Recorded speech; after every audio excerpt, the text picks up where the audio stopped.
Beach houses are supposed to be a dream escape, warm sunsets, waves crashing, and peace far away from the world. But sometimes the ocean doesn't just bring serenity, it brings secrets. This is the true story of a beach house where paradise turned into a nightmare. What started as a weekend getaway soon became a fight for survival, as footsteps echoed where no one should be, and whispers rose from the sea in the dead of night. By the end, not everyone made it out alive. Welcome to the beach house horror. The story begins with a sense of excitement and relief as the protagonist receives an invitation to spend a few days at a secluded beach house. It isn't just any ordinary house by the sea. It belongs to a distant relative who seldom visits, a place that feels both familiar and strangely forgotten.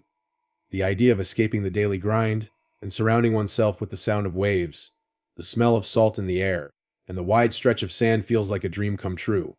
After weeks of stress, work, and restless nights, the invitation feels almost like fate, a promise of rest and freedom.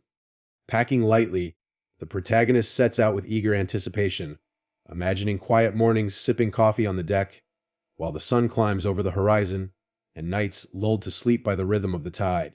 The drive to the coast is long but filled with growing anticipation. The roads wind through small towns, past forests and open stretches of land, until eventually, the air changes and carries the unmistakable freshness of the ocean. As the car approaches the shoreline, glimpses of water sparkle between the trees, and the faint cries of seagulls echo overhead. It feels like entering a different world, one far removed from the noise of the city. Finally, the beach house comes into view, perched just a short distance from the crashing waves. Its wooden structure, weathered by years of sea air, seems to blend into the sand and rocks around it, standing both proud and solitary. Stepping inside, the house has a charm that feels caught in time. The wooden floors creak underfoot, and the salty breeze slips easily through the open windows. Seashells line the shelves, faded photographs hang on the walls, and the faint scent of old wood mixes with the freshness of the ocean air. Every room seems to hold echoes of the past, as if the house has watched many lives come and go, keeping their secrets behind its walls. The protagonist takes in the details with growing fascination, noticing how the light filters through the thin curtains, painting patterns on the floor. It feels both comforting and slightly strange, as though the house has been waiting for someone to return. Outside, the beach stretches endlessly, waves curling and breaking against the shore in a soothing rhythm. The sand is cool underfoot, littered with shells and seaweed left behind by the tide. It's beautiful, almost haunting in its quiet isolation. Few people are around, only the occasional figure walking in the distance, swallowed quickly by the vastness of the shore. The sense of solitude is peaceful at first, but there's also something unsettling about how silent it all feels, how the ocean seems to whisper endlessly without anyone else to hear. As night begins to fall, the protagonist lights a small lamp inside the house. The glow spreads across the wooden walls, throwing shadows into the corners. The wind picks up slightly, rattling a loose shutter, while the waves outside grow louder with the coming tide. The beach house settles into darkness, alive with the sounds of the sea and the restless hum of the wind, as if the night itself is carrying a secret that waits to be discovered. The first night at the beach house carries with it an uneasy mix of calm and restlessness. After unpacking and settling in, the protagonist prepares a simple meal, the kind of dinner that tastes better simply because of the salty air and the view of the ocean outside. Through the window, the sky shifts into a palette of fading colors, the last light of day melting into the deep blues of night. The waves crash steadily against the shore, their rhythm echoing through the walls of the house like a constant heartbeat. There's a beauty in the isolation, but also a sharp awareness of how alone one truly is in such a remote place. The world feels distant here, and the house, though quaint, seems far too quiet once the sun disappears. As the night deepens, every creak of the wooden floor becomes more pronounced, every gust of wind against the siding feels heavier, and the sound of the ocean is no longer soothing but insistent, almost intrusive. The protagonist tries to brush off the rising unease, telling themselves it's simply the unfamiliarity of a new place. To distract from the strange silence, a book is opened, though the words blur and fade as the mind keeps wandering to the sounds outside. Occasionally, it feels as if something is shifting on the deck, quick, subtle noises, like the faint creak of boards beneath weight. Each time the protagonist glances up, there's nothing there, only the swaying of curtains in the breeze and the endless black of the sea beyond the glass. Later in the night, when the house finally quiets enough to attempt sleep, The bedroom feels both inviting and strange. The bed is old but comfortable, covered in thick blankets that hold a faint scent of sea salt and dust. From the open window, the cool night air drifts in, carrying the distant cries of seabirds and the constant rumble of the tide. But the peace doesn't last long. Just as drowsiness begins to pull the protagonist under, there's the faintest sound, soft, deliberate footsteps somewhere in the house. At first it seems impossible, nothing more than the imagination fueled by fatigue. But the sound repeats, measured and unmistakable, echoing faintly from the hallway. The protagonist holds their breath, straining to listen, the pulse quickening with each passing second. The footsteps pause, and for a moment there is only silence. Then a long creak from the floorboards, followed by another, as if someone is slowly shifting their weight just beyond the door. Gathering courage, the protagonist rises, moving quietly across the room. The hallway is empty when the door is opened, stretching into shadows that seem to go on endlessly. The lamp left burning earlier now flickers slightly, casting shifting shapes on the walls. Nothing moves, no one is there, yet the sensation of being watched clings heavily to the air. Retreating back into the bedroom, the protagonist forces themselves to lie still, convincing their mind it was only the house settling, only the wind pressing against the walls, only the imagination working too hard in the silence. Morning light breaks through thin curtains, painting pale streaks across the wooden floor, but the unease from the night before still lingers. The protagonist wakes with a heaviness, replaying the memory of footsteps in the hallway, uncertain if it was dream or reality. The beach outside looks calm and harmless, waves rolling in quietly under the soft glow of the early sun, yet the house itself feels different. Walking through the creaking halls, there's a strange awareness of every corner, every door slightly ajar, every shadow lingering longer than it should. In the midst of this quiet exploration, one detail stands out: a locked door at the far end of the upstairs hallway. It doesn't match the other rooms, which all stand open and unassuming. The door is old, its paint peeling, with a tarnished brass knob that feels icy to the touch. The protagonist tries it gently, half expecting it to swing open, but it doesn't budge. The lock seems stubborn, and there's no key in sight. Kneeling down to peer through the thin crack beneath the door, nothing is visible except darkness, as though the room swallows every drop of light. A faint smell drifts out, dust mixed with damp wood, almost metallic, sharp enough to leave a memory in the back of the throat. Curiosity grows stronger throughout the morning. Why would a single room in an otherwise welcoming house be locked away? The protagonist searches the drawers and cabinets downstairs, hoping for a key, but only finds old photographs, brittle letters, and objects that seem to have been untouched for years. The photographs are unsettling in their own way. Most show families smiling by the sea, but in several, the very same beach house looms in the background. The faces fade over time, generations perhaps, but the house remains unchanged, as if time never touches it. One photograph in particular draws attention, a blurred image of the upper floor window, where a faint silhouette appears behind the glass. The photo is faded enough to excuse it as a trick of the light, but paired with the locked room upstairs, it plants an uneasy thought that refuses to go away. Later, while wandering outside, the protagonist notices how the house stands slightly apart from the surrounding shoreline, perched higher on the sand as though it's keeping watch over the sea. From below, the locked room is easy to identify. It's the one with shutters firmly closed, darker than the rest. The sight of it sparks a chill, like a watchful eye refusing to blink. Standing there, a strange feeling of being noticed creeps in, as though the house itself is aware of the attention. The day drifts on with small distractions, walks along the beach, attempts to read, simple meals cooked in the quiet kitchen. But the thought of the locked door returns over and over. By evening, the curiosity has grown into something heavier, an itch that can't be ignored. The house creaks as the wind rises again, and the upstairs hallway seems to call with each groan of the floorboards, as though something waits patiently behind that door, sealed away for reasons that may be better left unknown. The night comes quickly, the kind of darkness that falls heavy over the ocean and drowns the world in shadows. The house grows colder, the wooden boards groaning in protest as the wind pushes against the walls. The protagonist lights a single lamp in the living room, its weak glow only illuminating a small circle, leaving the edges of the space shrouded. The sound of the waves is louder tonight, pounding rhythmically, almost angrily, as though the tide itself is unsettled. Wrapped in a blanket and trying to focus on the steady hum of the sea, the protagonist settles into the old couch, but peace doesn't follow. It begins with the faintest sound, barely noticeable above the wind, a light creak as though weight presses down on the wooden planks of the deck outside. At first it is ignored, brushed off as nothing more than the wind shifting something loose. But it comes again, slow and deliberate, one step after another, the unmistakable groan of wood bearing the weight of footsteps. The protagonist sits up, hard hammering, straining to listen. The steps move across the deck slow and measured, as though someone is pacing back and forth. Shadows shift across the curtains, faint movements cast by the light of the lamp. Gathering courage, the protagonist moves toward the window, parting the curtain just slightly, but the deck lies empty under the pale wash of moonlight. The boards, however, still creak as though invisible feet press against them, moving steadily just beyond the glass. The air inside the house grows heavy. Each time the sound comes, it grows closer to the door, pausing at the threshold, lingering as if whoever, or whatever it is, knows someone is inside. The doorknob remains still, yet the sensation of presence is undeniable. The protagonist's breathing quickens, each exhale sounding too loud against the oppressive silence.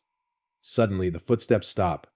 The silence that follows feels worse, charged with anticipation, like the air before a storm breaks. The protagonist backs away slowly, unable to take eyes off the front door, waiting for the sound to return, but none comes. The hours crawl by, restless and jagged. Every few minutes, the floorboards creak faintly again, sometimes above in the hallway, sometimes back on the deck, moving unpredictably as though circling the house. Sleep is impossible. Every lamp in the house is lit in desperation, the weak bulbs fighting against the encroaching dark, but the shadows seem thicker, bending into shapes that resemble figures in the corners of the eyes.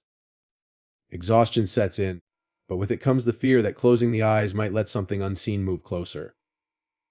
At one point, the protagonist gathers the nerve to step outside, gripping a flashlight and swinging its narrow beam across the deck. The boards stretch empty in the pale wash of moonlight, the sand below shifting in the restless wind. Yet the wood still groans, echoing footsteps that cannot be traced, sounds that move just beyond the reach of light, circling endlessly as if refusing to let the night pass peacefully. The next day brings a fragile relief, sunlight spilling across the sand and breaking apart the shadows that had ruled the night. The protagonist convinces themselves that fatigue and an overactive imagination played tricks in the darkness, that the footsteps were nothing more than the house groaning under the wind. Yet as morning stretches into afternoon, an odd sense of unease continues to cling to the air. While walking along the shoreline to clear the mind, the sound of the waves feels different, less like a soothing rhythm and more like an endless chorus of whispers, voices caught beneath the crash and pull of the tide. At first they seem like tricks of the wind, but the longer the protagonist listens, the more deliberate the sounds become, as though words are buried in the foam, murmurs half heard and unfinished, carrying just enough to unsettle the senses. Standing at the water's edge, the protagonist focuses intently, trying to pick out meaning from the murmurs that seem to rise from the sea itself. The words are indistinct, hushed tones layered together, but they feel strangely directed, as though they are meant for the listener alone. A cold shiver runs down the spine, and suddenly the ocean, vast and endless, feels less like a beautiful escape and more like a hungry presence. The feeling grows worse when the protagonist notices how empty the beach is. For miles in either direction, not a single figure walks along the shore, not even gulls or stray animals. The world feels hollow, reduced to nothing but the crashing tide and the faint, unrelenting voices hidden within it. Back inside the house, the sensation doesn't fade. Even through the walls, the ocean can still be heard, its whispers threading through the rooms as if the house itself is carrying them. The protagonist tries to distract themselves, cooking, reading, wandering from room to room, but the whispers follow. When a seashell is lifted from a shelf and held close, the hollow sound inside doesn't echo with the usual rushing sea, but instead a faint voice that seems to call softly, almost pleading. The shell is dropped quickly, landing on the wooden floor with a sharp crack, but even lying there it feels alive, humming with a presence that cannot be ignored. By nightfall, the whispers intensify. Every wave that crashes against the shore carries another layer of sound, rising and falling like a chant. The protagonist lies awake in the bedroom, listening as the murmurs grow clearer, distinct words occasionally breaking free before vanishing into the air. Some of them sound like warnings, while others feel like invitations, coaxing the listener closer to the sea. The breeze through the open window carries the scent of salt and something darker, something metallic that stings at the throat. Each time the protagonist eyes close, The whispers seem to grow louder, pressing against the skull, wrapping the mind in their rhythm until it feels impossible to tell where the sea ends and the voices begin. The following evening, after another day of unease, filled with restless pacing through the house and brief, distracted walks along the shore, the protagonist notices a figure in the distance. At first it seems nothing unusual, just someone else enjoying the emptiness of the coastline. The silhouette is tall and thin, moving slowly along the wet sand, sometimes disappearing when the waves rise high enough to obscure the view, then reappearing when the tide retreats. The protagonist feels a sudden, irrational relief at the sight of another person, a reminder that they are not entirely alone in this strange, isolated place. But the longer the figure is watched, the less comforting it becomes. There is something off about the way it moves. It steps too slow, almost hesitant, as if each motion is deliberate and strained, not natural like the easy rhythm of someone out for a walk. As the protagonist continues to watch, the figure pauses and turns, facing directly toward the house. Even from a distance, the attention feels piercing, heavy enough to make the skin prickle. The instinct is to step back from the window, to break the connection, but curiosity wins out. The figure doesn't move, doesn't wave, doesn't call out. It only stands there, its stillness unsettling against the restless movement of the sea. After what feels like minutes, it begins walking again, this time closer to the house, leaving faint imprints in the sand that the waves quickly devour.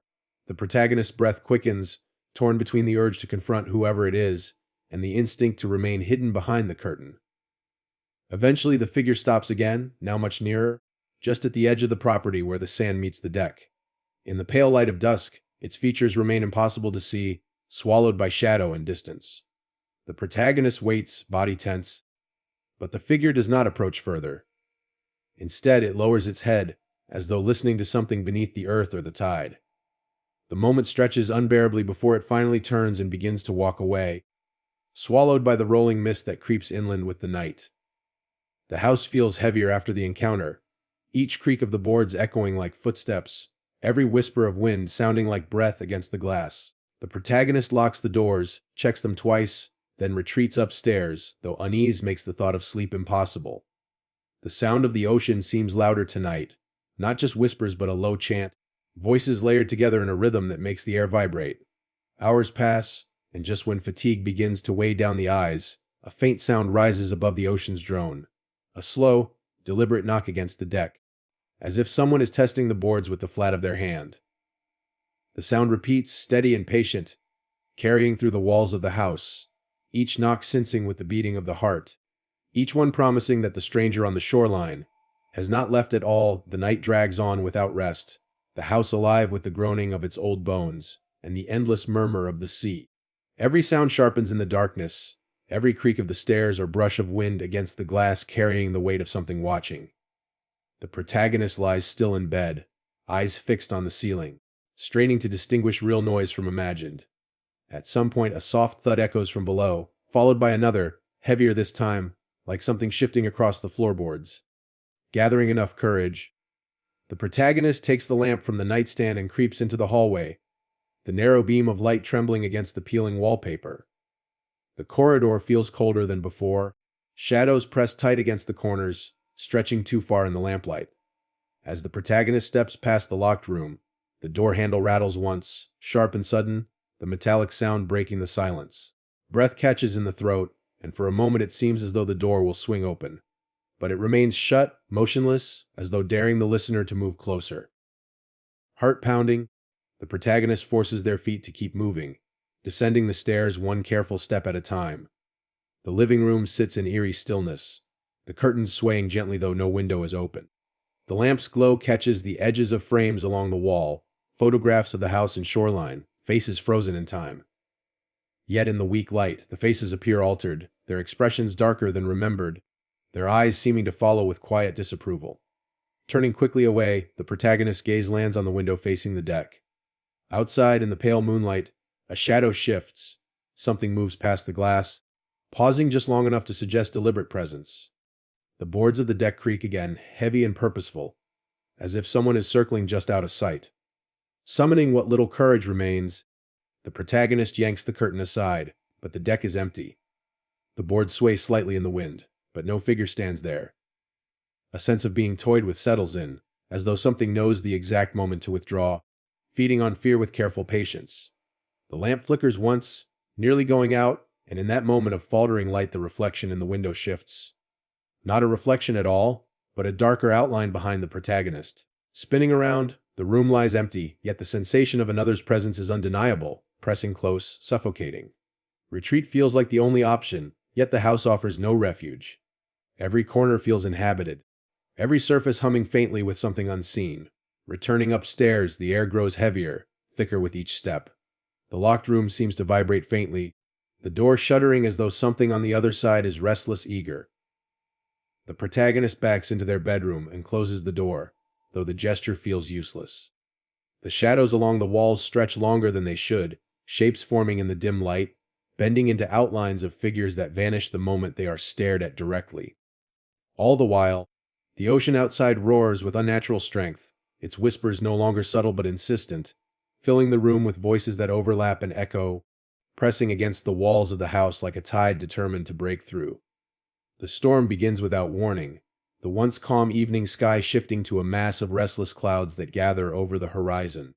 The air thickens with salt and electricity, the waves striking harder against the shore as if responding to something unseen. Inside the beach house, the protagonist moves from room to room, securing shutters and checking the locks again, each crash of thunder rattling the windows in their frames. The old structure groans beneath the pressure, every board straining as the wind pushes against it, carrying with it faint voices that seem to rise out of the storm itself. The whispers that once came softly through the tide now grow louder, more urgent, as though the storm has given them strength. Lightning flashes across the sky, illuminating the beach in brief bursts, and in one of those moments the protagonist catches sight of movement outside. A figure stands at the edge of the shore, unmoving despite the storm, its body outlined by the pale light. The sight lasts only a second before darkness swallows it, but the impression remains vivid, burned into the mind. Fear claws up the spine, and yet the compulsion to know more pushes the protagonist to the window again and again, hoping and dreading another flash of light. Each time the storm illuminates the beach, the figure appears closer, no longer distant but steadily approaching, though it never seems to move between the lightning strikes. Inside, objects begin to shift as though the house itself resists the intrusion. A photograph slides from the wall and shatters, seashells tumble from shelves, and the door to the locked room rattles violently, as if something trapped inside is fighting to be released. The sound grows louder than the thunder, a deep pounding from the other side that shakes the floor beneath bare feet. The protagonist grips the lamp tightly, trying to focus, but the light flickers weakly against the pressure of the storm. The air grows colder, each breath visible in the dim light. The voices now layer together into something like a chant, not quite human but not entirely inhuman either, filling every corner of the house. It feels as though the walls themselves are breathing, each exhale carrying the rhythm of the sea. The protagonist staggers backward, hands pressed to ears, but the sound doesn't fade. It resonates inside the mind, forcing its way deeper with every wordless syllable. The sensation is unbearable, and yet there is an odd pull, a strange temptation to listen longer, to understand what the voices are trying to reveal. Another flash of lightning breaks through, and this time the figure is not at the shoreline, but at the foot of the deck, its form indistinct yet undeniably present. The door shakes under an unseen hand, the knob twitching as though tested from the outside. The storm rages louder, the whispers overlapping, until they drown out every other sound, leaving only the sense of something vast and ancient pressing in from all sides, demanding to be acknowledged. The storm does not ease by morning, but instead lingers, gray skies hanging low and heavy, the beach buried beneath sheets of rain. The house feels darker than before, as though the storm has seeped into its walls, leaving everything damp and heavy with a chill that no lamp or blanket can push away. The protagonist searches for answers, driven by a gnawing sense that the voices and the figure are not random hauntings, but connected to the house itself.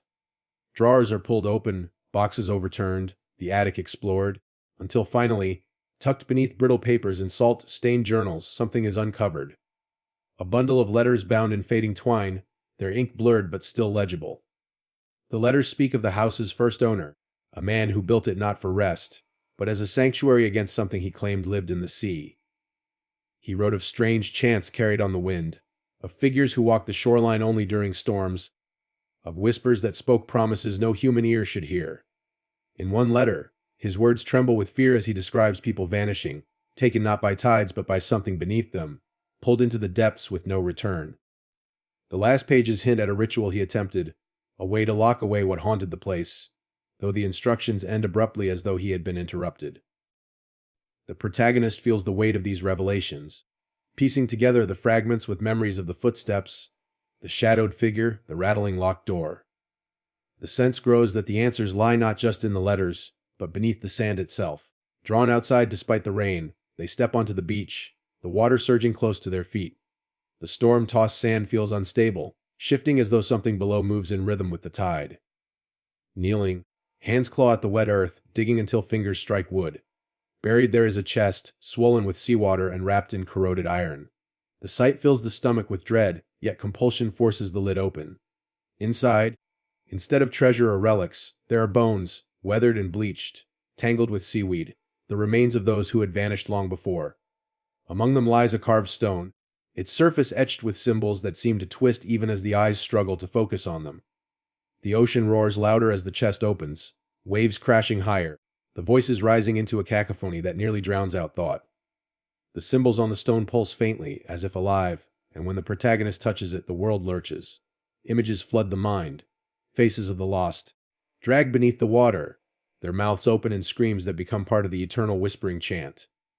The storm, the figures, the restless locked door, all of it ties back to what has been buried beneath the beach for generations.